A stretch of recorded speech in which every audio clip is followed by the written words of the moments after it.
You gotta wonder what the state of things is when you walk away from a customer service situation where you are playing the role of the wayward customer and the employee is being portrayed by a smartphone-toting purple-haired sock puppet, and you're pretty sure that not only are both of you now more confused, somehow this kid, who looks like he's about to pop out of a garbage can and offer you a milkshake, got more than you did out of the overall interpersonal exchange. I'm not being mean, Nighttime Whistler, but I was lost in that store, so I asked this kid where the black pipe is, the kind you use with pipe clamps. He asks if I want the pipes or the clamps. Well, I thought I was clear about that, but I'll give the kid the benefit, so I tell him I want the pipe, just a length of black pipe. That's all I'm looking for. Can't use smaller words. He swipes and taps and taps and swipes. Swipes and taps and taps and swipes. Then makes a noise and tilts his head, like a confused dog listening to his master howl in mortal agony for the last time in his life. And then he looks up, without even attempting a single word, and holds up his phone for me to look at. And it's not a gentle, "Is this what you're looking for, sir?" offer of a visual assistant. No.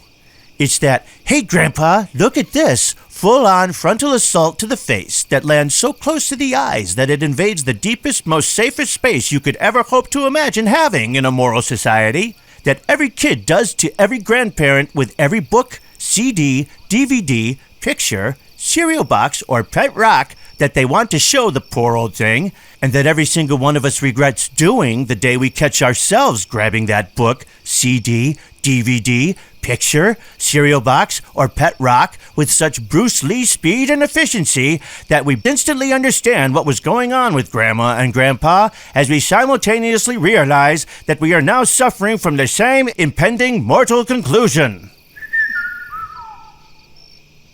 Yeah, I didn't really get into all that with the kid, Nighttime Whistler, because the picture that he showed me was a black pipe wrench. I thought of saying a few things, but then I considered the relatively healthy odds that I might be wasting my time with this particular swipe-tap-tap swiper. Take my word for it, Nighttime Whistler. If they made reflector tape for the brain, this kid would go through it so fast, he'd need a roll of it the diameter of the Seattle Space Needle. In fact, I was so afraid to ask him for any more help, I decided to cut my losses and move on. So after a rather awkward silence, I said, "Thank you," ending that awkwardly as well, because I chose in mid-sentence to forego addressing him by the proper surname on his employee badge, thus heavily risking the possibility of either confusing him or forcing him to look down at his chest to confirm that I, indeed, was still addressing him directly. It doesn't end well, Nighttime Whistler. As it turned out, we happened to be standing about 20 feet away from a floor-to-ceiling display of, you guessed it, hundreds of black pipes in a wide assortment of lengths and girths. So there we are, one guy who seems to think he knows better and another guy who doesn't seem to think or know at all, passing a smart device back and forth like two morons in a runaway canoe shoving a broken paddle at one another.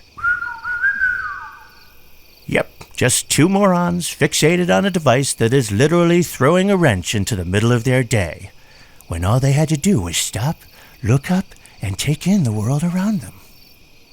A self-aware individual might find the wink at the end of that sentence.